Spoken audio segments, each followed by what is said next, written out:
You're jolted awake by the pounding of hooves, smoke coils in the horizon. Bazaars you used to wander as a child are burning.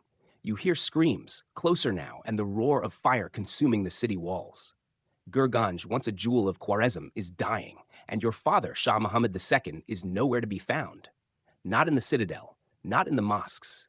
He has fled, again, toward an island in the Caspian Sea, leaving his empire to drown under the tidal wave that is Genghis Khan. You were born into silk and astronomy, to a world where Persian poets whispered secrets in marble palaces. Now you're 18, and you're dragging armor onto your shoulders with ash-caked fingers, trying to rally what's left of the once great Khwarezmian Empire. And it's not much. The Mongols have come like a plague of steel and thunder, and no city has survived their judgment. Just months ago, your father made a fatal mistake. He allowed Genghis Khan's peaceful trade envoy to be slaughtered, thinking the Mongols were just another tribal nuisance from the steppes. What followed was not war. It was annihilation. The cities of Otrar, Bukhara, and Samarkand fell like dominoes. Shah Muhammad kept fleeing, deeper and deeper into nowhere. You remember the last time you saw him, his trembling hands, eyes filled with fear, a shell of the man who once ruled Central Asia. And you, his illegitimate son, were suddenly all that stood between the Khwarezmian people and extinction. The army is scattered, your generals are either dead or defecting. And yet, as you ride through the smoke-choked streets, every pair of eyes turns to you. In the eyes of merchants, soldiers, women clutching their children, you see something unexpected. Not pity, not fear. Hope. You gather what's left. Loyal tribesmen, scattered remnants of your father's shattered command, and brave fools who would rather die free than kneel to Genghis Khan. You take command, not because you're the rightful heir, technically you're not, but because no one else is left to fight. The Mongols aren't just soldiers. They are storm incarnate. Their cavalry doesn't march, it glides. Their arrows blot out the sun. And yet, even as the empire crumbles around you, your mind is a forge of defiance. You whisper a single promise to yourself. I will never bow. Not to them. Not to anyone. Your first task is to survive. You ride north and west, scavenging weapons, regrouping troops, dodging Mongol scouting parties. You move like a phantom, avoiding open battle. But everywhere you go, you spread word. Jalal ad-Din is alive, and he is fighting back. You hear rumors how Genghis Khan personally ordered your capture. Not death, capture. Apparently, he wants to look you in the eye. The idea that the great Khan even knows your name burns like oil on your skin. You're no longer just surviving, you're provoking. And then comes the flood. The Mongols, learning you're alive and gathering forces, begin their sweep toward the Oxus River. You don't have time to fortify. You must move. You set fire to whatever cannot be carried, tear down bridges behind you, and lead your ragged force eastward. Your scouts report entire villages razed for offering you aid. One night, you ride through a town reduced to rubble, its people nailed to the walls, children trampled. A black banner with the mark of Subutai, Genghis's deadliest general, flutters above the mosque. You dismount and scream into the wind. This isn't just conquest anymore. This is something older, something elemental. You are no longer just the son of a broken Shah. You are becoming something else entirely, something the Mongols haven't faced before. In your dreams, your mother appears.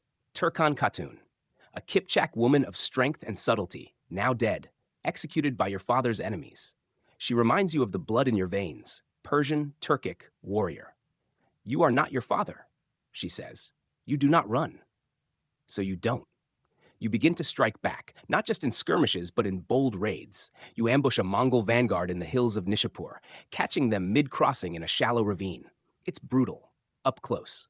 Your blade sinks into flesh. You lose men, but you kill more. Survivors flee back to their commander, whispering your name. You start to earn a new title. Not Shah, not Sultan, Lion. They call you the Lion of Khwarezm. And the Mongols? They are listening. One day, as you're resting in a ruined caravanserai, a captured Mongol scout speaks before his execution. You expect curses, threats. Instead, he says, the Khan dreams of you. He sees you leaping from a burning tower, laughing. You don't understand what it means, yet, but the myth is growing. You're no longer just a hunted man. You're becoming a symbol. And that makes you dangerous. The fire hasn't gone out. If anything, it burns hotter now. You've lost cities, fortresses, family, but not yourself. You ride with eyes locked on the horizon, not to flee, but to search, to rebuild, to find a way to punch through the veil of despair that hangs over your people like a funeral shroud. You're not a king sitting on a throne of comfort. You're a prince in exile, wrapped in chainmail instead of silk. You eat dried meat by moonlight. You sleep in your saddle. You've become part of the land, just as brutal, just as relentless. What's left of your army moves with you. Fewer than 10,000 riders, most poorly armed, some without shoes, but all bound by the same thing: belief. Belief in you. They saw you fight. They saw you refuse to run when the Mongols stormed across the Oxus. They whisper that you're blessed by the fire god. Others say you've inherited the courage your father lost. You don't deny it. At every ruined village, you gather survivors. At every fortress where the crescent flag still flutters, you send envoys. Join me or die alone. And people do, because you offer something rare: resistance. Not illusions, not promises, but the chance to spit back into the face of the apocalypse. One afternoon, you come across a caravan of refugees from Herat. One man, a smith with hands like hammers, tells you how Mongol soldiers used his tools to kill his sons. He thought the world had ended. But when he sees you, he kneels, not out of protocol, but hope. "We thought we had no more heroes," he mutters. You help him stand. Then it's time we become them. You're not just fighting the Mongols. You're fighting memory. The memory of Shah Muhammad's cowardice, the humiliation of watching your cities fall, the heartbreak of losing your brothers, your mother, your people. Every breath you take is fueled by rage, but not blind rage. Focused, controlled, like the edge of a scimitar. One day, your scouts bring you news from the east. Genghis Khan has heard of your raids. He's sending a division. Not a full army, but more than enough to crush a prince playing war in the ruins of his father's empire. You smile. It's your first real test. No more ambushes, no more skirmishes. This time, you'll meet them head on. You choose the battlefield carefully. The valley near Merv is narrow and steep, perfect for a smaller force. You line your men behind ravines, broken walls, and fallen columns. Your archers take position among the rocks. You remind your commanders of one simple rule: break their rhythm. The Mongols ride in tight formation, disciplined as ever. Their arrows sing through the air. Your men fall, but not many. You charge, not once but twice, from opposite sides. The valley explodes with noise and blood. Horses scream, steel flashes. For the first time in weeks, you feel alive. Then you see him. The Mongol commander, tall, armored in black lamellar, his helmet crested with a red plume. You ride straight for him. Swords clash, sparks fly. You both dismount in the chaos, fighting hand to hand in the mud. He's strong, trained, but you're faster. And you're not fighting for orders. You're fighting for the dead. Your blade finds the gap in his armor. He staggers. You step back as he falls, dead before he hits the ground. The tide turns. Your men rally. The Mongols retreat. Not far, not in panic, but enough. You let them go. Not because you can't catch them, but because you want them to report what they saw. You, a prince who fights like a demon, a general who plans like a hawk, a man who refuses to vanish. The days after are quiet. But in your soul, you know this was only a prologue. Genghis Khan will not accept defeat. He will come, not with scouts, with legions. But you're not done. You begin rebuilding forts. You train your men daily, teaching them Mongol tactics so they can turn them inside out. You hold war councils every night, poring over maps like a poet dissecting verses. One evening, your closest companion, a warrior named Sulaiman, asks, "What are we building here, Shah?" You answer without looking up, "A legend." Because you know something now. This war is not just about territory, it's about stories. The Mongols spread fear through tales. If they ride faster, it's because people surrender before arrows fly. So you create your own tales. You ride into a town under siege and lift it single-handedly. You ambush a Mongol warband using flaming camels. Yes, flaming camels. You soak their hides in oil, light them, and drive them screaming into enemy lines. The Mongols scatter in panic, believing fire spirits walk among them. You use everything: weather, terrain, illusion. You stage fake encampments, false trails, ambushes wrapped in silence. Your men laugh again.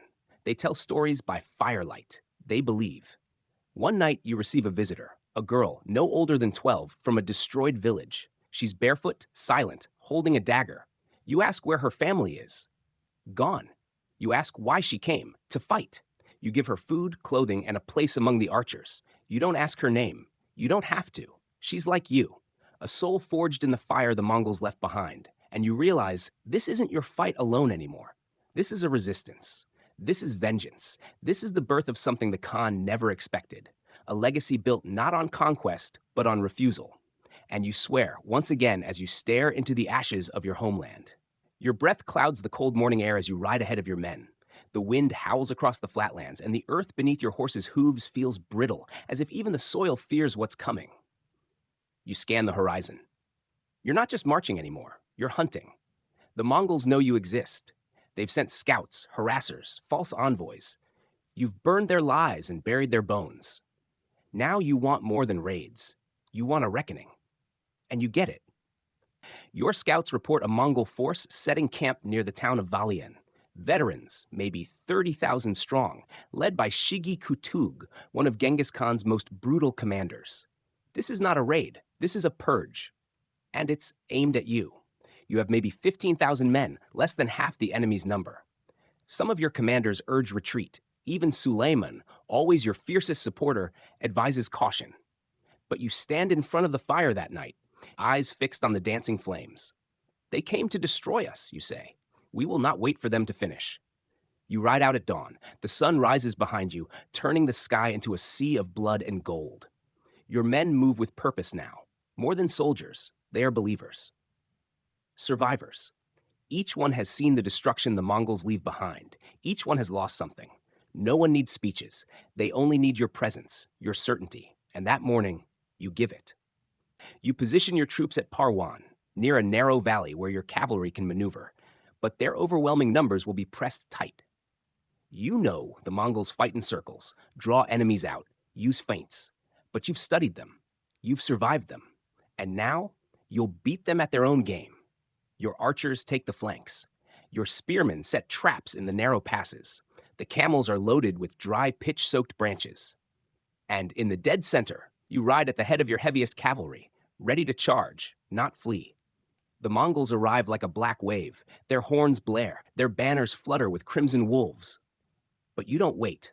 You move first. You fake a retreat. Just like they do. Your light cavalry scatters in all directions. The Mongol front line chases, their formation stretching thinner by the minute. And that's when you give the signal.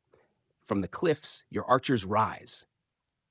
A rain of arrows cuts into the pursuing riders. The valley erupts in chaos. Trapped between walls of fire and flying steel, the Mongols reel back and into your waiting cavalry. You crash into them like thunder. Steel slams steel. Horses scream. The ground trembles. You see their commander, Shigi Kutug, barking orders, trying to regroup his men. But it's too late. You break their line. Your sword tastes Mongol blood. You ride like a storm through their ranks, cutting down archers like trampling officers. You're not just fighting. You're making a point. For the first time, Genghis Khan's machine has jammed. You push them back mile by mile. By nightfall, their dead litter the valley. Your soldiers cheer. They chant your name. They sing of Parwan, not as a place of battle, but of miracle. You have done the unthinkable. You've beaten the Mongols in open battle.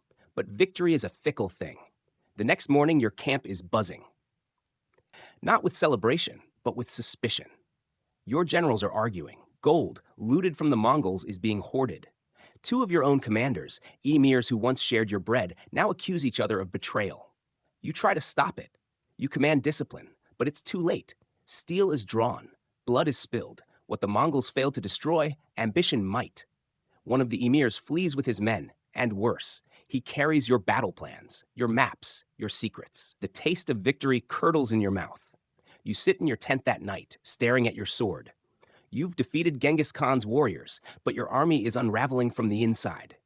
You wonder if your father felt like this, watching loyalty slip through his fingers. But no, you won't repeat his mistakes. You won't vanish. You gather your loyal commanders. You regroup. You punish the guilty and reassert control. You let the deserters go, not because you're weak, but because you know what's coming. Genghis Khan is on the move. He's coming. With him, no tricks, no advance parties. This time, it will be him, in person. And yet, you feel no fear. You've earned his respect. He wouldn't chase you himself if he didn't see something dangerous in you, something real. A week later, a rider from your scouts arrives, breathless. The Khan has crossed the Amu Darya. He's coming with over 100,000 men. You know you can't face that head on. So you do what you've always done. You move southward toward the Indus. You ride through villages burned black, fields turned to ash. You see the cost of your defiance, entire communities punished simply for aiding you. But still they come. Still they give you shelter, food, information, because you are the only one who dares to fight. One night, you ride alone to the edge of a cliff overlooking the river. You see it, wide, rushing, dark with sediment, and you know what must be done. You can't win here. Not yet. You must leap into something unknown, something bigger than the empire you lost. You must survive to fight again. The hooves of your horse clatter against the rocky ledge. Below, the Indus River rages like a living beast, swollen by summer floods and monsoon runoff. Your army stands behind you, ragged, bone-tired, surrounded on three sides by the thunder of Mongol drums. Genghis Khan himself is near. His scouts have already crept within arrow range. This is no longer a battle. It's a last breath. You have one option left. Leap. You stare at the churning water, measuring distance, velocity, faith. You've never hesitated in combat, but this moment, this cliff, this isn't war. This is legend making. You turn to your men. Follow me, you shout, or die here. And then you dig your heels in. Your horse surges forward. The wind tears at your face. The world drops away, and for a suspended heartbeat, you are flying. Not as a man, but as a ghost, a fire, a myth. Behind you, the line of Khwarezm leads his men into the impossible. You hit the water like a hammer. Cold surges into your lungs. You fight to surface, gasping, clawing at the current. Around you, horses scream and vanish beneath the waves. Some men drown, others swim, but enough survive. You live, and the Mongols do not follow. Even Genghis Khan, who watched from the cliffs, doesn't pursue. He stares at the waters for a long while. Then, with something between a growl and a grin, he turns away. The boy lives, he reportedly says, shaking his head. But he has no land left to rule. You prove him wrong. You drag yourself ashore on the eastern bank, coughing up half the river. You're soaked, bruised, weaponless, but alive. And so are several thousand of your warriors. What you left behind, armor, baggage, tents. What you carry now, a legend. Word spreads fast. In the bazaars of Multan, they whisper, Jalal ad-Din leapt from a mountain. In the hills of Afghanistan, he flew across the river like a falcon. In the courts of Delhi, he escaped Genghis Khan himself. And in the Mongol camps, fear, not of your army, but of what you represent. Resistance, the idea that even Genghis Khan could be defied. You march inland, wounded but not broken. The landscape changes. Thick forests, humid air, the smell of cardamom and dust. You've crossed into India, a world apart from the deserts and steppes you know. And you waste no time. In the Punjab, you take over crumbling forts abandoned by the Rajputs. You secure rivers, rebuild supply lines, raid for food. You don't ask permission. You demand loyalty.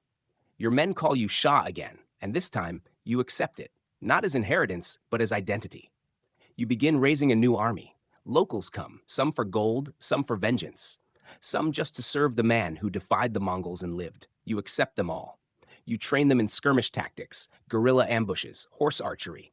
You mix Persian discipline with Mongol flexibility and Indian resourcefulness. What you're building is not just an army, it's a weapon. Delhi watches nervously. The Sultan there, Iltutmish, knows your trouble. He sends envoys, gifts wrapped in velvet, messages dipped in sweet language. But underneath the honey is steel. Do not approach our borders.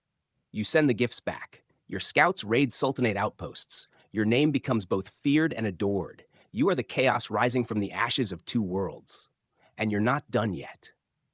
One night, a Mongol assassin is caught in your camp. He carries nothing but a curved blade and a note sewn into his robes. Genghis does not forget. You smile. You've been living rent-free in the Great Khan's mind for months now. You turn the assassin loose, blindfolded but alive. Let him tell his master. Jalal ad-Din is still breathing. And then you go further. You begin preparing for something bigger. Not just raids. An open challenge. You march toward Lahore, then one of the richest cities in northern India, controlled by the Delhi Sultanate. You need supplies. You need loot. But more than anything, you need to show the world that you're not hiding in shadows. You are Shah Jalal ad-Din. And you're not finished. The siege of Lahore begins with speed. Your catapults are crude, your infantry thin, but your cavalry is lightning. You surround the city in days. Panic sets in. The locals never thought the Lion of the West would come roaring across the Indus like a storm. Inside the city, rumors swirl that you drink blood, that your soldiers never sleep, that you ride with the ghosts of the fallen. You let them believe every word. The gates crack. Your army pours in. It isn't a massacre, not like the Mongols. You forbid the killing of civilians. But the wealth of the city? It's yours. And with it, you reward your warriors, finance new alliances, and prove to Delhi and the Mongols alike, you are no refugee. You are king. And yet, in the quiet after the looting, as you sit in the governor's palace surrounded by silks and gold, you feel it again. That gnawing ache. You've won a battle, but not the war. Genghis Khan still breathes, and your homeland is still gone. One of your captains brings news. The Mongols are regrouping in the northwest, preparing to cross into India. Not a massive force, but enough to test your new kingdom. You nod slowly. The game is far from over. Let them come. Let them chase the lion again. The air in the Punjab crackles with uncertainty. The monsoons have passed, but the land is soaked, lush and fertile, a stark contrast to the desolation you left behind. Yet you don't feel relief. You feel the tremor beneath your feet. The Mongols are coming again, but this time, they are not the storm. You are. Word arrives from the north. A Mongol detachment is crossing the Khyber Pass, light but fast, perhaps 20,000 strong, led by commanders handpicked by Genghis Khan himself. You know what this means. He isn't finished with you.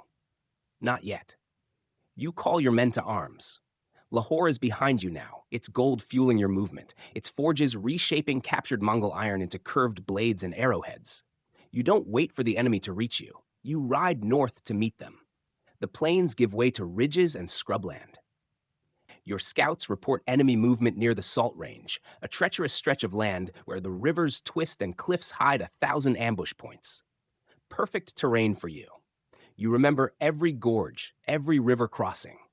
This is the kind of battlefield where your legacy is sharpened. The two armies collide just west of the Jalal River. From your hilltop, you watch them approach, disciplined lines, horse archers in gleaming lamellar, their commanders riding high with confidence. They believe you are weakened. They've heard stories, sure, but they've not seen you with their own eyes. They will now. You dismount, walk among your men, clap shoulders, nod at archers, tighten a saddle strap for a young warrior whose hands tremble. You've fought ghosts before, you tell him. This is no different. They bleed. You launch the first attack at dawn. Your cavalry drives forward, quick and brutal, not for full engagement, but to test the Mongol line. Their archers respond fast, volley after volley cutting through the haze. But you already expected it. You pull back. And when they pursue, your spearmen erupt from the trees, shredding the vanguard like paper. The Mongols pull back, but not before losing their left wing. That's the first real blow. Then you hit them again, at dusk. A full flank charge by your heavy cavalry, riding in silence, using stolen Mongol horns to confuse their ranks. The enemy commander panics and retreats right into your second ambush. It's brutal. Your sword splits through their rear guard. Your men fight like wolves unleashed. They've seen what the Mongols do to cowards, and none of them want to die that way. You take the high ground by midnight. The Mongols break, and this time, you chase them. For miles. When the last skirmish ends, only a few escape. You stand in the middle of a blood-streaked field, breathing hard, the taste of dust and sweat on your tongue. You've done it again. You've shattered the myth. The next day, you find the enemy commander's tent. Inside, maps, coded messages, and something unexpected, a tiny wooden token carved in the shape of a lion. A tribute? An omen? You don't know. But you keep it. Your men begin calling it the Battle of the Salt Teeth. Because that's what you did, bit down on the Mongols and didn't let go. But victory has its price. The Delhi Sultanate begins to fear you more than admire you. Their spies report your every move. Letters go unanswered. Offers of alliance dissolve into polite rejection. You're becoming too powerful, too unpredictable. And then, one day, your envoy is refused entry at Delhi's gates. No reason given. You understand the message. You are no longer welcome here. So be it. You head west again, toward Multan and the Sindh. On the way, you stop at a village. Nothing remarkable. Mud huts, fig trees, curious children. But something makes you linger. A boy brings you water. Another points at your blade and asks, "Did you kill the sky monsters with that?" You laugh. "I chased them." That night you sleep outside under a sky so clear you can see every star. And you think, for all the gold, all the war, all the stories, they only matter if someone remembers them. If someone learns from them, the next morning you gift your sword to the boy. A spare one, not your own. But enough. You tell him, when they come again, don't run. Then you ride, through dust, through thornbrush, through fire if you must. Your destination is the Sind, a gateway between worlds, India, Persia, and Arabia. You plan to cross it, build anew, not just fight but rule. But resistance awaits. The rulers of Sind do not welcome you. They view you as a threat, another conqueror, another hungry lion with a broken past.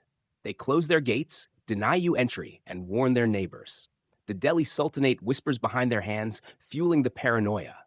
You are trapped between kingdoms that fear you and a Mongol Empire that refuses to forget you. But you've been here before. You know how to turn fear into fire. You raid again. Swift, punishing attacks. You seize forts on the borders of Sind, offer protection to local tribes, rebuild bridges, replant burned fields. The people begin to murmur again. He may be foreign, but he fights like one of us. One night, a band of desert warriors pledges their loyalty to you. They bring camels, archers, and a carved wooden crown. You do not wear it. Not yet, because the war is not over. Not while Genghis breathes. Not while your father's cowardice still shadows your name. Not while the world remembers Khwarezm as a ruin. You plan your next campaign not as a prince looking for shelter, but as a king building a future. One carved in defiance. One born from ash. You ride through the cracked edges of the desert, a pale sun overhead and a storm behind your eyes. You've tasted victory. Twice. You've made kings tremble and even Genghis Khan blink. But now you face something more corrosive than arrows or swords. Your own people. Your victories in India have made you famous, but fame is brittle. It doesn't feed mouths or quiet the hunger for power that brews in idle hearts. Inside your camp, where loyalty should grow like wheat, something bitter begins to fester. It starts with whispers. Your emirs, some descended from Khwarezmian nobility, others desert chieftains you raised with your own hands, begin to murmur. Why is Jalal ad-Din not taking Delhi? Why does he refuse to strike west again? Has the lion grown content to purr? You try to hold them together. You host councils under the moonlight, pour wine, listen to their grievances. You offer gold from Lahore, weapons taken from the Mongols, horses bred in the southern plains. You offer everything but your crown. Because the truth is simple, you don't trust them. You saw what power did to your father's court, how fear of the Mongols turned princes into cowards and governors into butchers. You're not rebuilding that. You're building something leaner, stronger, cleaner. But your men don't understand that. One morning, a scuffle breaks out near your command tent. Two officers, both of them survivors from Parwan, argue over land claims and marriage alliances. It turns ugly. One draws steel. By sunset, one of them is dead. You hold a trial, public, decisive. The killer, Emir Bashir, is stripped of his command. His possessions are seized, his family escorted from camp under guard, and that should be the end of it. But it's not. That night, Bashir's loyalists, nearly 1,000 strong, abandon the camp. They take horses, weapons, maps. They leave a message, painted in red across your tent door. Lion or leech, no difference in the dark. You grit your teeth. It's not the first betrayal, and it won't be the last. But what cuts deeper is the timing. Scouts return the next day with grim news. Mongols are again crossing into Persia. Small detachments, no more than 10,000 men each, but they're probing the edges of former Khwarezmian lands. Genghis may have moved east, but his sons are hungry. And your homeland, the skeleton of it, still calls to them. This is your chance, the moment you've waited for, to reclaim the bones of your empire. But you have no unified force, no clear base. Your army is splintering. Every emir you elevate sees himself as your heir. And worst of all, some of them believe you've grown too cautious, too thoughtful, too tired. You have to move, fast. You abandon the Sind campaign. You gather what's left, 6,000 loyal men, a few carts of gold, and a fire that won't go out. You head west, across the desert, into Baluchistan. The heat peels your skin. The wind tastes of salt and decay. But your men ride hard, not for conquest now, but to follow you home. Every mile westward brings memories. The lake where you hunted deer with your brother, long dead. The pass where your mother once fled with you during a palace coup. The burnt orchards outside Nishapur where you first saw the Mongols break the world. You're not chasing glory, you're chasing a ghost. The ghost of what Khwarezm could have been. In the mountains of Kerman, you find a stronghold, once a loyal fortress of your fathers, now abandoned. You claim it, reinforce it, and there, for a flicker of time, you begin again. The locals return. Peasants, blacksmiths, old scholars carrying scrolls and hope.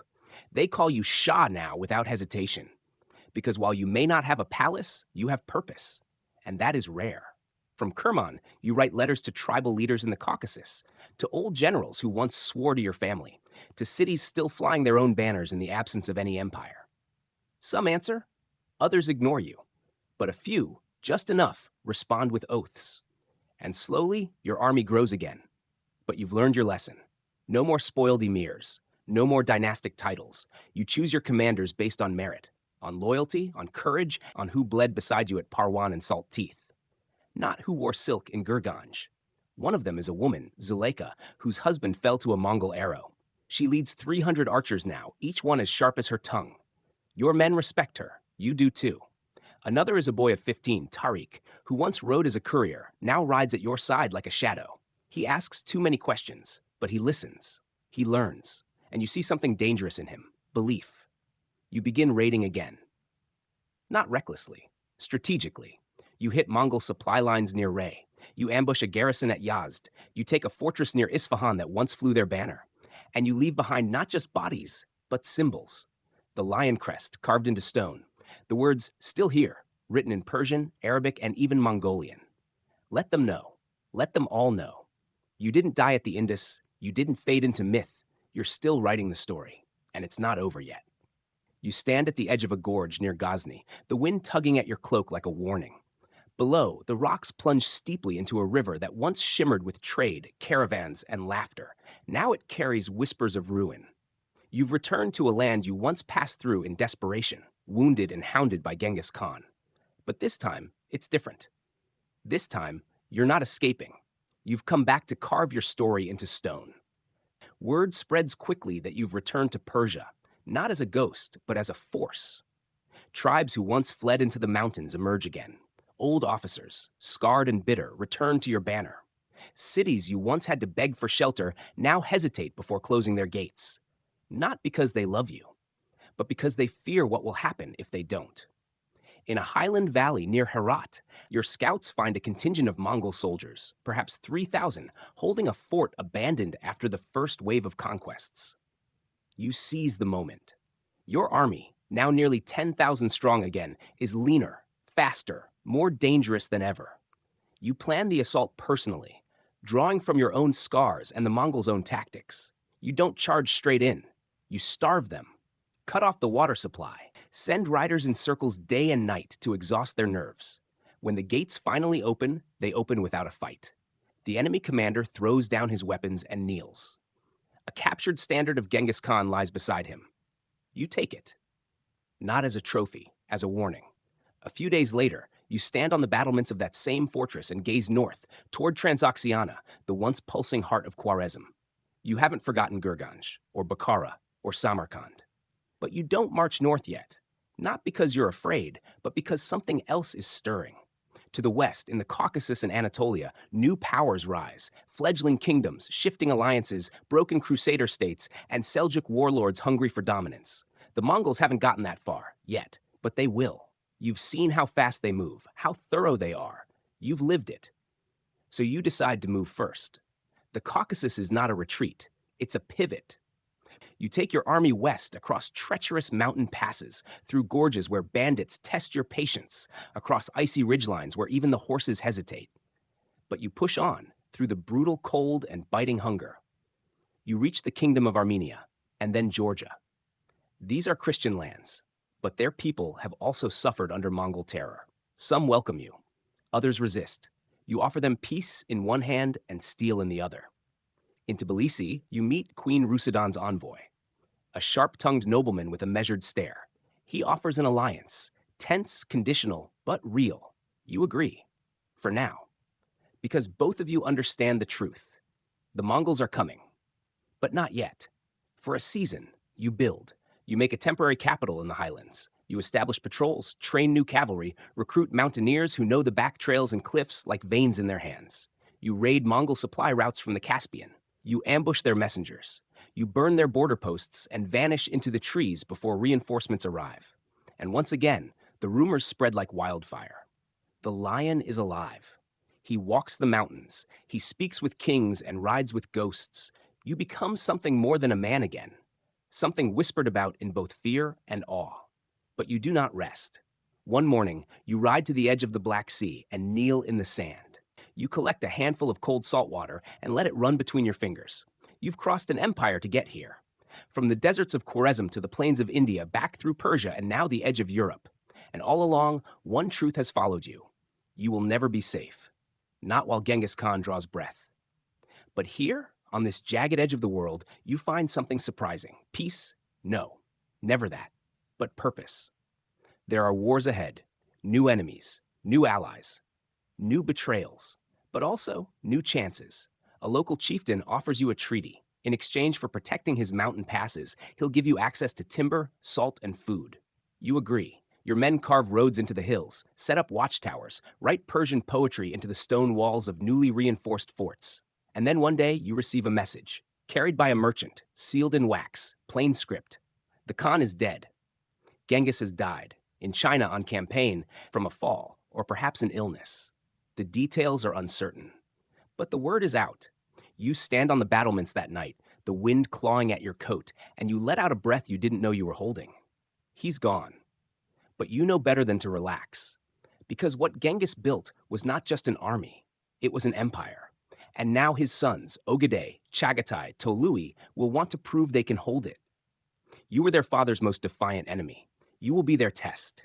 But tonight, for a moment, you allow yourself to be still, to remember the boy who leapt into the Indus, to mourn the cities burned behind you, to honor the men who died believing in your cause. You run your hand along the stone wall, tracing the words carved by your soldiers. We did not kneel. And you smile, because it's true. The death of Genghis Khan sends tremors across empires. In every court from Baghdad to Beijing, kings tighten their armor. Generals hold their breath. Some hope the Mongol wave will recede now. That the storm has spent its fury. You know better. You don't celebrate. You sharpen your blade.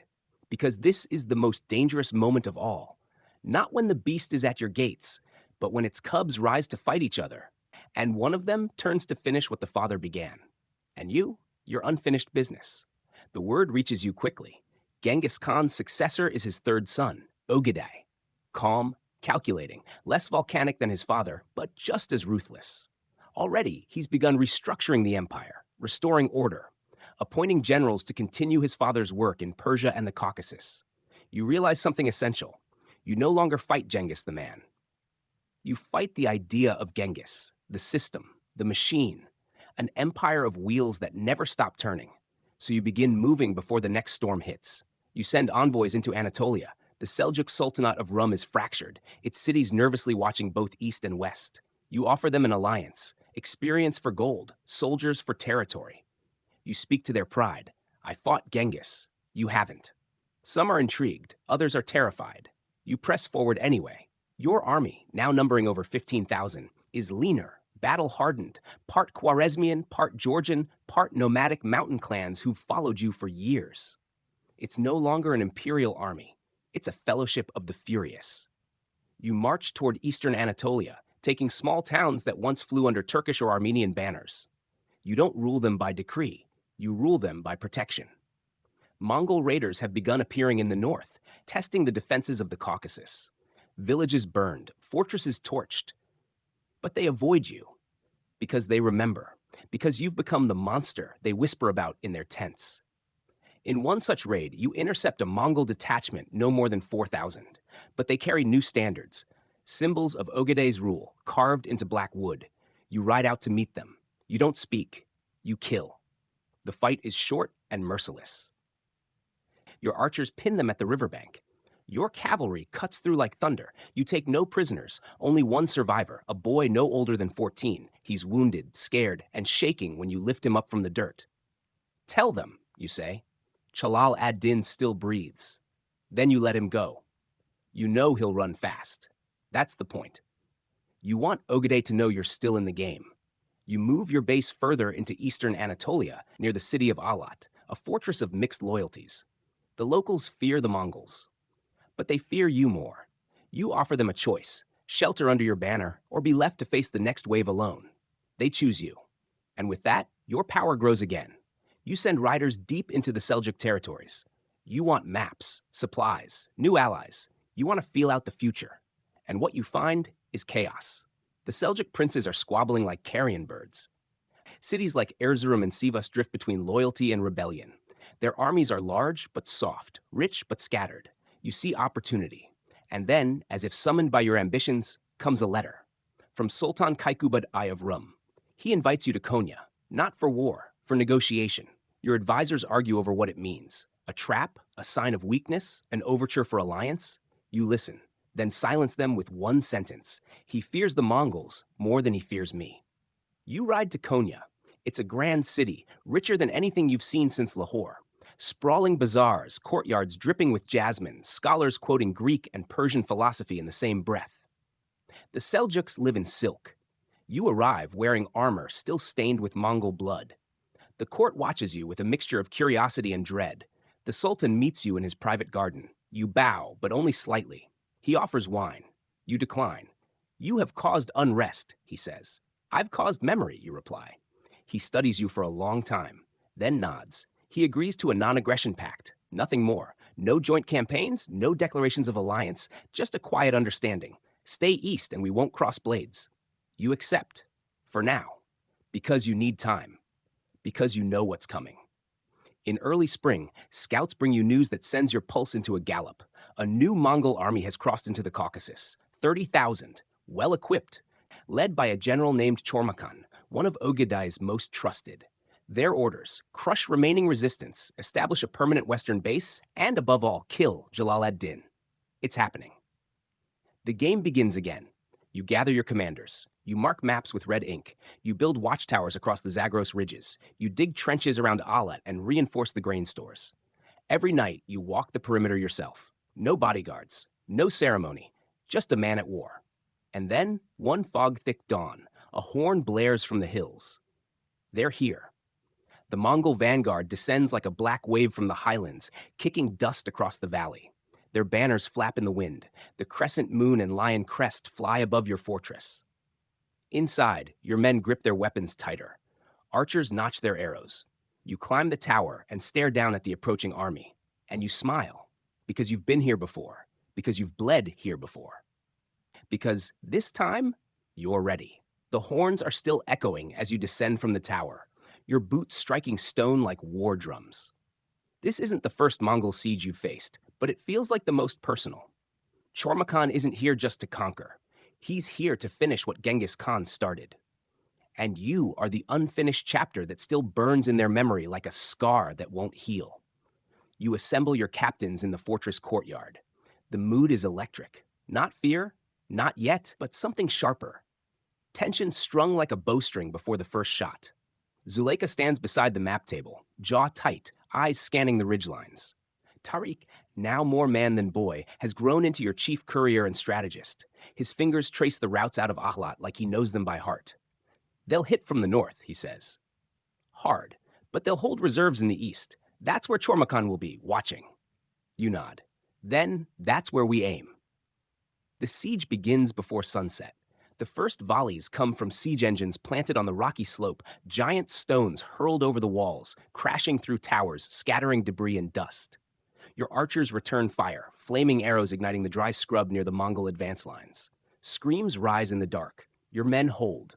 Night falls, and with it comes a Mongol tactic you've seen before. Silence. No sound, no horns, no movement. Just tension. Sleep becomes impossible. Every creak of the fortress feels like an ambush. But you know this trick. You keep your soldiers moving. Small shifts in position. Songs whispered between patrols. You walk the ramparts with no helmet, letting your men see you bleed, sweat, breathe. You are not just their leader. You are the thread stitching this army together. At dawn, the real storm hits. Chormakan's men launch a full frontal assault, a brutal surge of infantry and cavalry charging toward your gates like a black tide. Your defenders unleash boiling oil, sharpened stakes, hidden pits. The screams of horses mix with the thunder of hooves. The gates hold. For now. You order a sally from the southern postern gate, 200 cavalry bursting out like lightning, flanking the attackers and cutting into their archers. They retreat just long enough for your archers to reposition. But then, just as you suspected, Cormacan adjusts. He sends his elite guard toward the eastern wall under cover of a dust storm kicked up by their horses. It's a flanking maneuver straight out of Genghis Khan's playbook. Clean, fast, lethal. You're already there. Sword drawn, horse ready. You lead the counterattack yourself. Steel clashes against steel. Your men roar into the dust. You ride through the chaos like a blade of fire. You recognize their banners, wolf heads stitched in black thread. These are veterans of Bukhara, the same unit that chased you across the Indus. This time, they don't chase. They run. You push them back to their own siege line, then retreat before they can rally. Your men cheer, breathless, bleeding, but standing.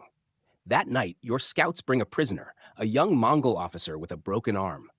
You offer him water and ask one question. Why now? He spits blood, because you still live. You nod. That's all you needed. 3 days pass. The siege tightens. Supply lines stretch thin. Water runs low. The enemy begins a slow, grinding encirclement.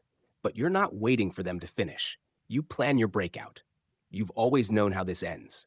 You can't hold Alat forever, but you can make this siege cost them. You can make the Mongols bleed. You can break their rhythm and deny them certainty. You gather your cavalry under the moonlight.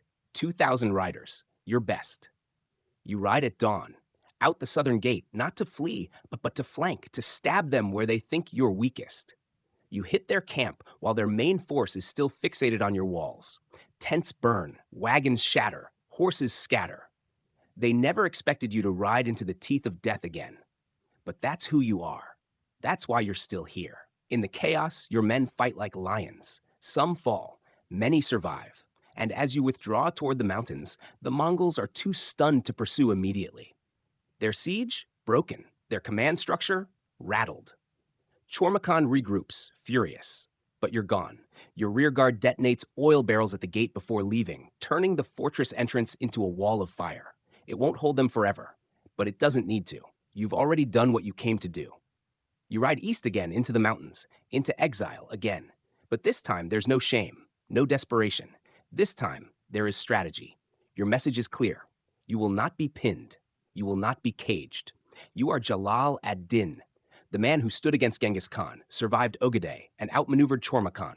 You are not the Shah of an empire. You are the fire that refuses to die. You ride through snow and pine, silent but strong.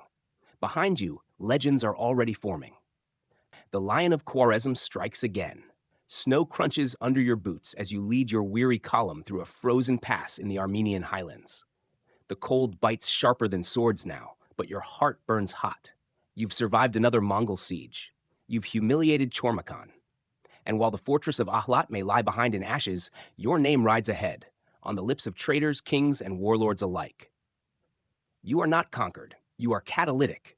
The mountains offer brief shelter, and in a half-buried cave near the Lake of Van, you gather your commanders around a fire. The embers crackle. Outside, a storm howls. You look into their faces. So many changed since Parwan.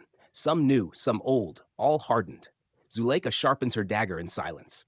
Tariq studies a half-torn map, as if willing it to heal. We can't go on like this, one general says, blunt. We need land, walls, a base. You nod. He's right. The time has come to stop running. You've been a blade in the dark for too long. A ghost king, a storm without roots. But now, your survival has to shift into sovereignty. You choose Diyarbakir, a rugged fortress city sitting on volcanic black stone, surrounded by one of the oldest defensive walls in the world. It's held by a loose coalition of Turkish lords too weak to resist, too divided to unite. Its people long for protection from Mongol raids and Seljuk taxation. You will offer them both. Your army, thinned but hardened, descends like thunder on the city in late winter. You do not waste time. No siege engines. No diplomacy. You launch a surprise night assault with grappling hooks, camouflaged cloaks, and the silent precision of a lion's strike. By dawn, The city gates open from the inside. Diyarbakir is yours. You walk the old basalt walls and look out over the Tigris River, winding like a black serpent through snow and stone. This will be your base. Not because it's the richest or safest, but because it is defensible. Symbolic. A city with scars like yours. And this time, you don't just plant your banner. You build. You fortify the walls, clean the aqueducts, organize grain stockpiles. You issue coins with your seal, a lion's head in profile, jaws bared. You restore the marketplace, protect the churches and mosques alike, and hold counsel with the city elders. They call you Shah, and you allow it. Because now, it means something. This is no longer just survival. This is succession. But peace never lasts. A letter arrives, carried by a breathless rider, sealed with wax, marked with a claw. Your scouts in the east have spotted movement. A new Mongol column, larger than Shormakhan's, possibly under the command of Baiju, one of Ogeday's bloodkin. They're not raiding anymore. They're occupying. They've taken Tabriz, Maraga, and now they're building supply chains deeper into Persia. Roads, storehouses, garrisons. This is colonization. This is how the empire settles in. You realize what it means. The Mongols are not just hunting you anymore. They're replacing you. In every city you once ruled, new governors wear foreign robes. Temples chant in new languages. The children of Khwarezm are growing up under different banners. That, more than anything, threatens to erase you.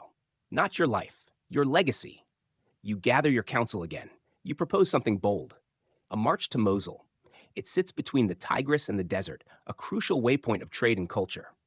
If you take it, you send a message to the Mongols, the Seljuks, and every would-be heir of the region. The lion is not just fighting, he is claiming. Your advisors are split. Some argue it's too far, too costly. Others, especially Zuleika, support it. They've been creeping closer while we defended ruins, she says. It's time we strike somewhere that matters. You nod. Plans are drawn, messages sent to local tribes and mercenary bands. Within weeks, your army has swelled again to nearly 20,000. Still no match for a full Mongol horde, but enough for a lightning strike. You march at speed, across rivers, through villages, past watchtowers flying neutral flags. Your men travel light, forage as they go, sing old songs of Khwarezm to keep the chill away. Outside Mosul, you encounter your first real resistance. Not from the Mongols, but a local emir who believes the city should belong to him. You offer him a place in your court. He declines. You crush him. The siege of Mosul lasts 6 days. Your engineers use a scorched earth trick borrowed from Indian campaigns, burning sulfur wrapped in oil-soaked rope, slung over the walls and igniting into smoke that blinds and chokes. Your men scale the walls while defenders cough and stagger. The city falls. You ride through the main gates on horseback, not like a conqueror, but a king reclaiming what's owed. The people are stunned. Some kneel. Others watch in silence, waiting to see if you will loot or protect. You protect. You reopen the mosques. You release prisoners held unjustly. You send guards to protect Christian quarters and Jewish districts. And most importantly, you reopen trade caravans that had been choked off by fear of Mongol raids. The city breathes again. And this time, the region listens. Letters begin arriving, tribes from the north offering conditional loyalty, governors in exile requesting support. A Persian scholar sends you a book of prophecies, claiming your resistance was foretold. You chuckle at that. You never believed in fate, only fire. And yet, for the first time, the dream begins to feel real again.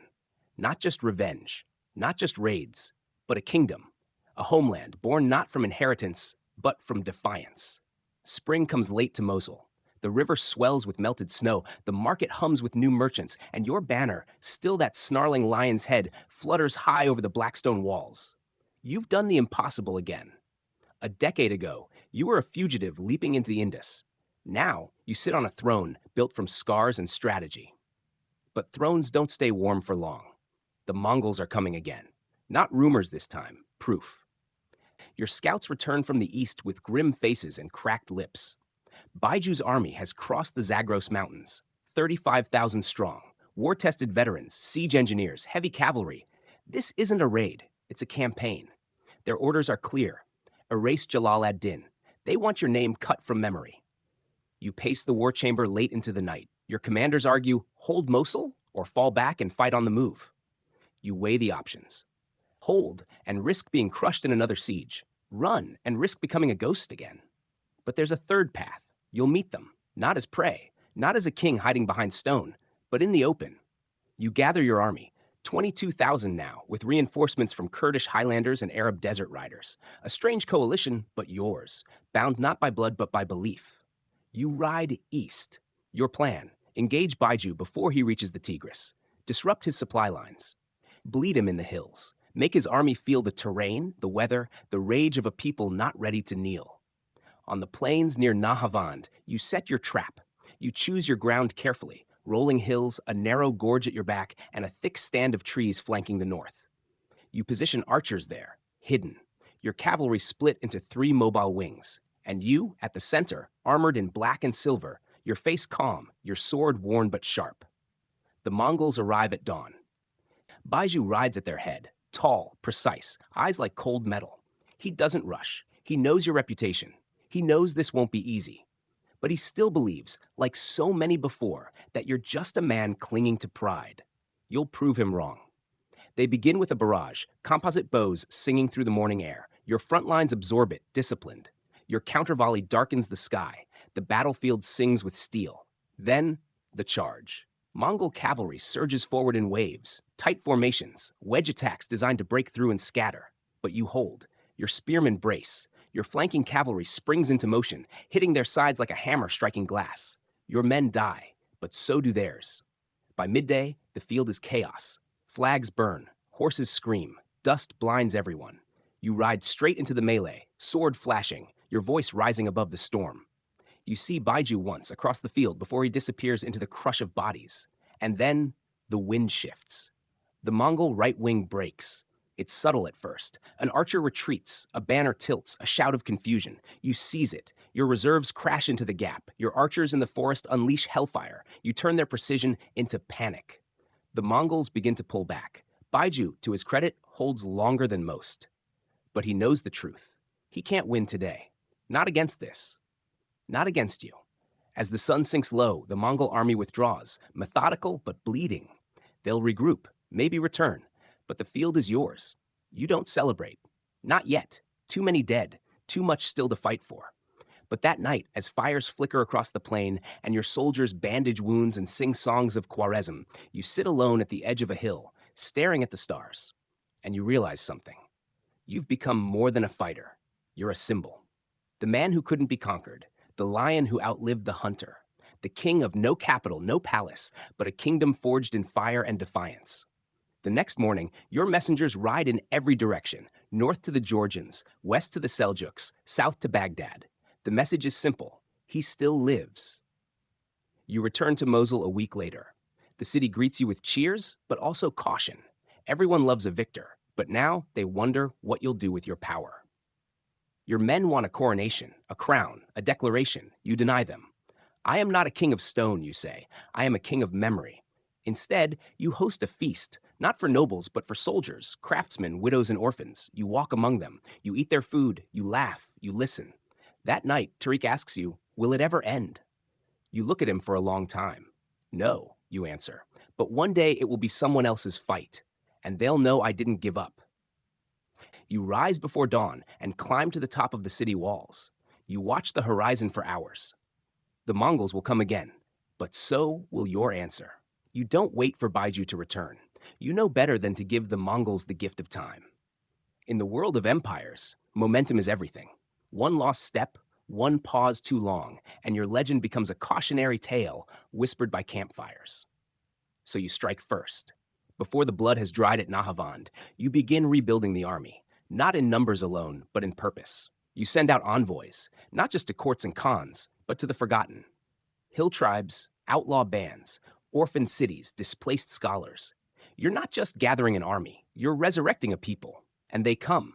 Some come for revenge, others for food, some for the story. But all of them come. You march north into the lands that once formed the outer skin of Khwarezm. Old towns like Kazvin, Sava, and Zanjan, places the Mongols burned and left to rot. You don't just march through, you plant flags, offer grain, protect the roads. You are more than a general now. You are an answer. A poet from Ray calls you the exile who carries home with him. You don't correct him, because it's true. You establish a new command center in the ruins of Hamadan, once a jewel of Persian civilization, now a half-buried city of whispers. You rebuild its walls, clear out the corpses. You even restore the shrine of Avicenna, the great philosopher. When people ask why, you answer, because empires must nourish minds as well as swords. Tariq laughs when he hears that. We're quoting philosophers now? You shrug, better than quoting Genghis. But peace never lasts long. By late summer, Baiju is back, wounded from Nahavend, but not broken. He rides now with twice the force. Reinforcements from the east, siege engineers from China, mercenaries from the steppe. He avoids direct battle. He burns your supply routes. He hits your allies. He starves you slowly, one outpost at a time. You call this what it is, a war of erosion. So you change tactics. No more grand battles. No more fixed positions. You turn your army into fire and fog. You split your forces. Zuleika leads a lightning raid deep into the north, torching Baiju's food convoys and disappearing into the hills. Tariq takes 3,000 men to lure the Mongols west into a region where loyal Bedouin will confuse and misdirect them. You stay behind in Hamadan, turning the city into a fortress of mirrors. And it works. Baiju begins to falter, not in power, but in patience. Mongols aren't used to being hunted, to fighting shadows, to bleeding without a kill. In one skirmish outside Qom, your riders ambush a Mongol column and destroy it before nightfall. In another, your archers trap enemy scouts in a dried riverbed and leave no survivors. Baiju rages. You smile, but you know this won't last. The Mongols have time, resources, and you have neither. So you decide one final blow. Not to win the war, but to delay the end, to make them think twice, to give your people space to breathe. Your target, Sultania, a former Khwarezmian stronghold, now a Mongol garrison town, critical to their westward logistics. You plan it carefully, every route, every exit, every fire signal. You ride at night, strike before dawn, and set the city ablaze by morning. It works. The Mongols barely escape with their lives. The granaries burn, the horses scatter. And the general in charge, a cousin of Baiju's, is killed by your blade in the final rush. You lose men, many, but you make a mark. Baiju pauses his campaign. He sends envoys, and this time they carry more than threats. They carry terms. If you surrender now, they offer lands, a governorship, a marriage into one of their noble lines. They promise safety, wealth, even a position in their hierarchy. Your council gathers to discuss. Some are tempted, others horrified. You sit in silence. Then, calmly, you burn the letter.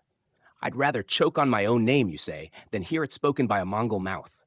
And that's the end of it. You won't bow. Not to Genghis, not to Ogedei, not to Baiju, not to the end of the world. But even lions bleed.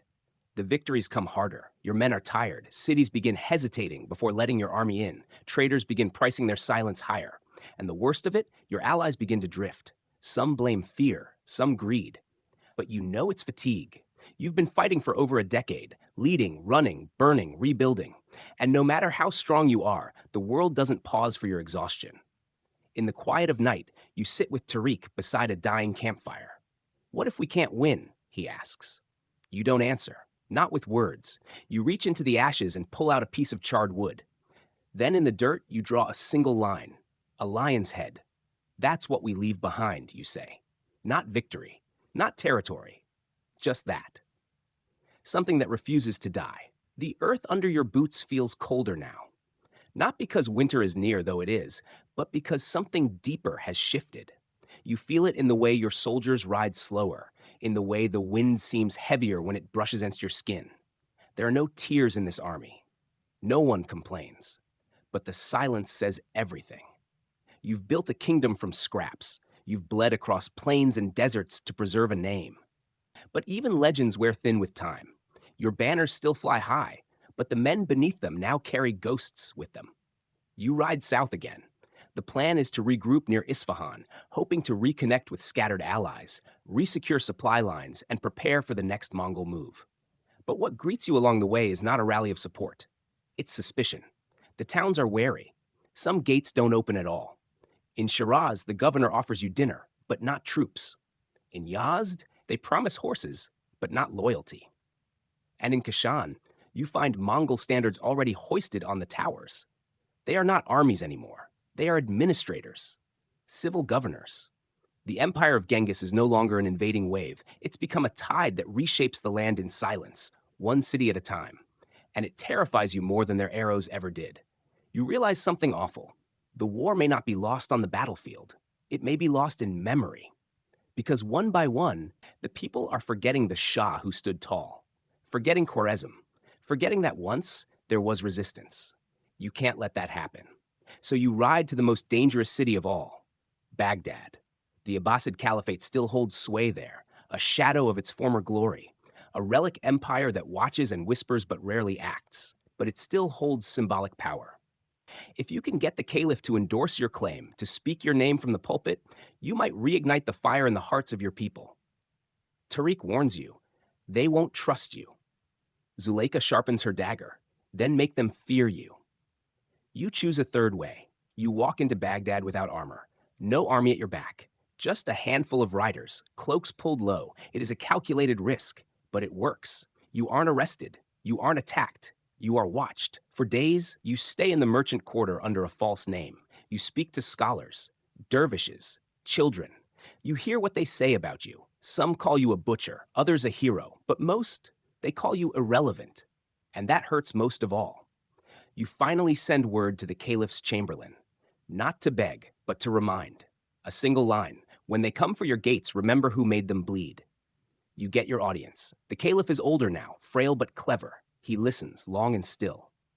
You speak not of glory, but of survival. You don't promise an empire. You promise a story that refuses to die. He doesn't smile. But 3 days later, during Friday prayers, the sermon includes your name, Jalal ad-Din, the lion who would not kneel. It spreads like wildfire. You ride out of Baghdad that evening, not triumphant, but renewed. The caliph's words won't stop arrows, but they'll awaken memory. In the weeks that follow, small miracles begin. A group of scholars in Ray declares your banner the rightful flag of resistance. A band of mountain tribes raids a Mongol garrison, shouting your name. A poem begins to circulate about a lion with no den, roaring through valleys, daring the eagle to descend. And then, the final blow comes. Not from Baiju, but from Europe. Letters arrive from the Byzantine frontier. Word of the Mongols' growing power has reached Constantinople, and further still to Rome and even Hungary. Now they're sending envoys east, offering trade, and requesting information about the man who stands in their way. That's you. For the first time, you are not just a regional warlord. You're a geopolitical player. You draft a letter to the Byzantine emperor. It reads, "We have never met, but I have met your fears. They rode from the east as they did for me. I stood. Will you?" Whether he answers or not doesn't matter. What matters is that your story is crossing rivers now. Not just bloodlines, borders.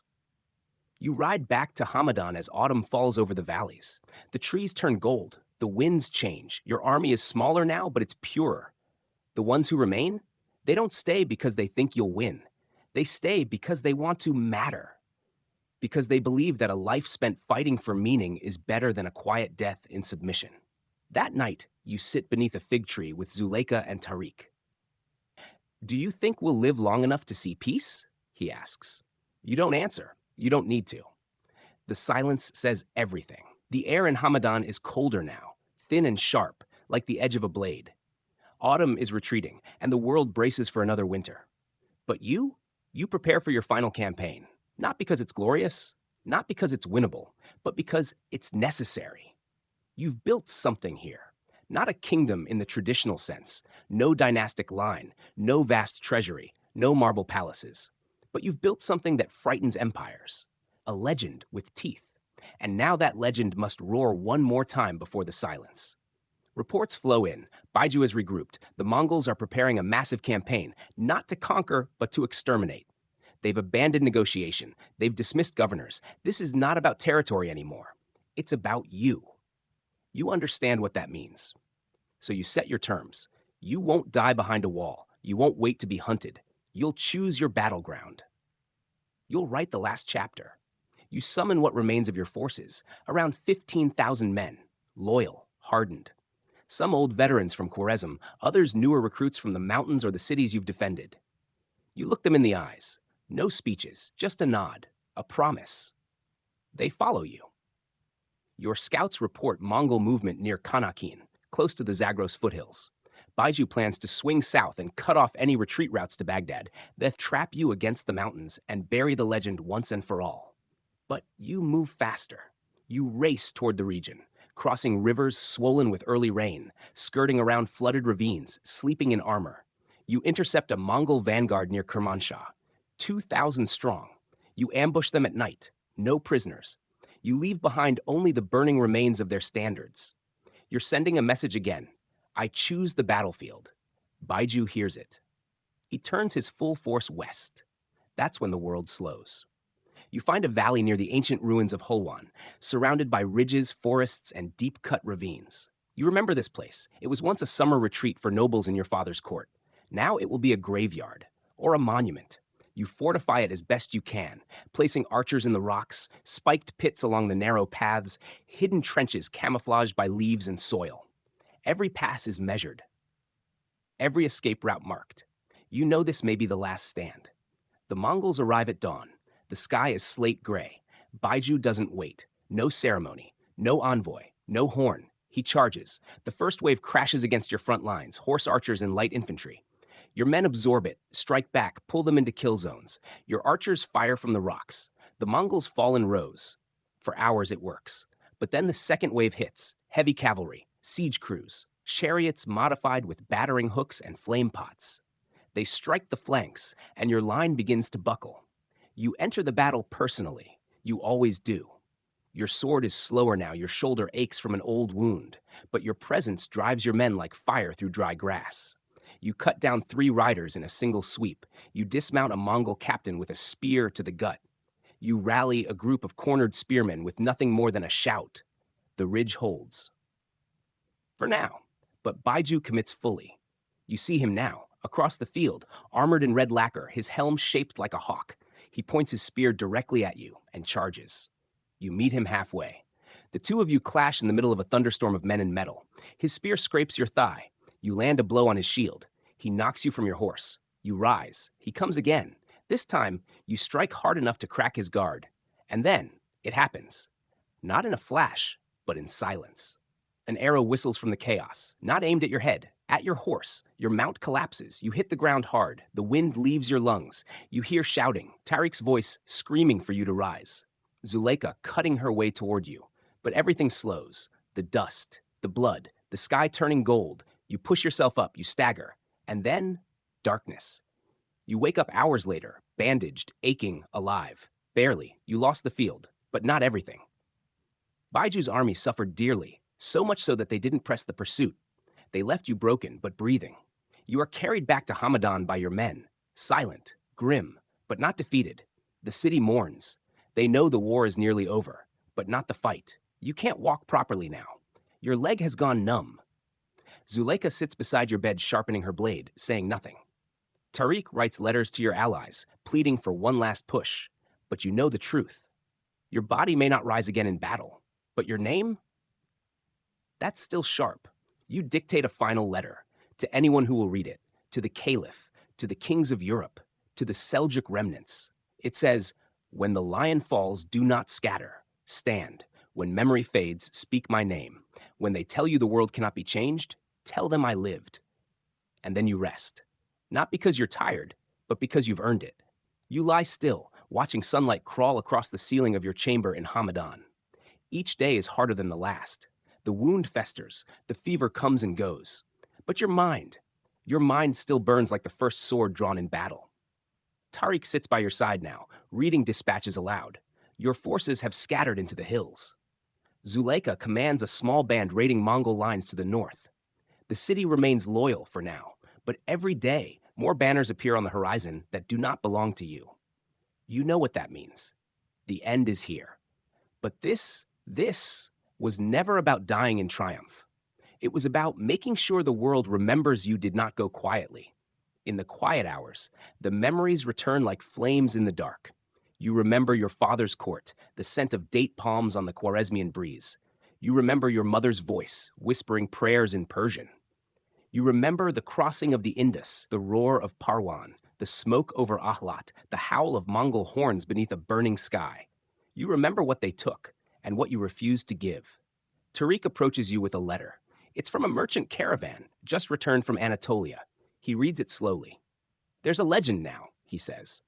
Among the travelers and nomads, they say a lion was born from fire, that he roared so loud the Mongols blinked, and even when they crushed his bones, they couldn't quiet the echo. You close your eyes. Good. That's all you ever wanted. Later that day, you call for Zuleika. She enters quietly, dust still clinging to her cloak, the scent of pine on her armor. Her eyes soften when she sees you, just for a moment. Then they harden again, like the woman you trained beside rivers and in the shadows of war. You must lead now, you say. She starts to protest. You raise a hand. No, you whisper. You must. You give her your blade, not the finest, but the oldest. The one that crossed half the world. Its hilt is cracked, its edge dulled, but it still cuts. It always cuts. Don't carry my memory, you tell her. Carry my defiance.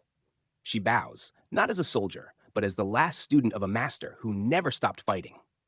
The next morning, Tariq rides out with the final proclamation bearing your seal. He takes it west, toward the mountains, to spread it among those still willing to resist.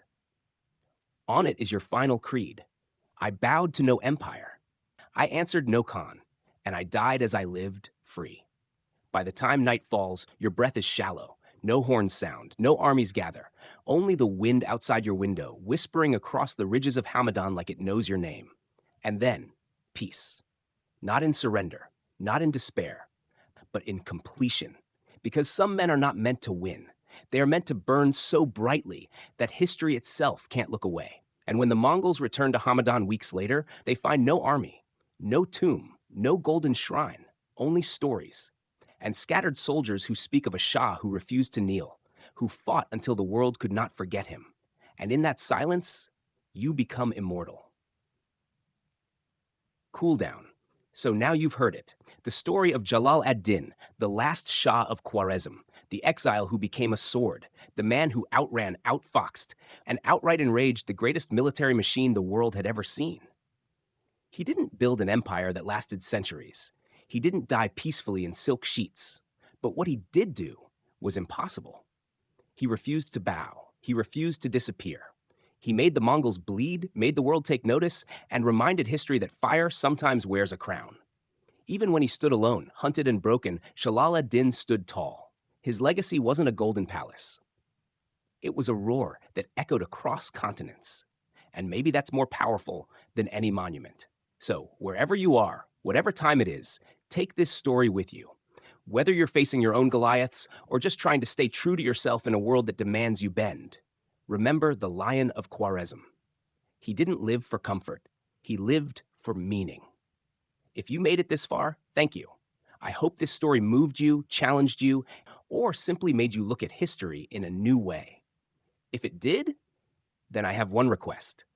Like the video, subscribe, share it with someone who needs to hear it. And drop a comment below. What would you have done in Jalal ad-Din's place? I'll be reading them all. Thanks for listening, and I'll see you in the next story. Finish the script, enjoy listening, and subscribe to the channel for the next video.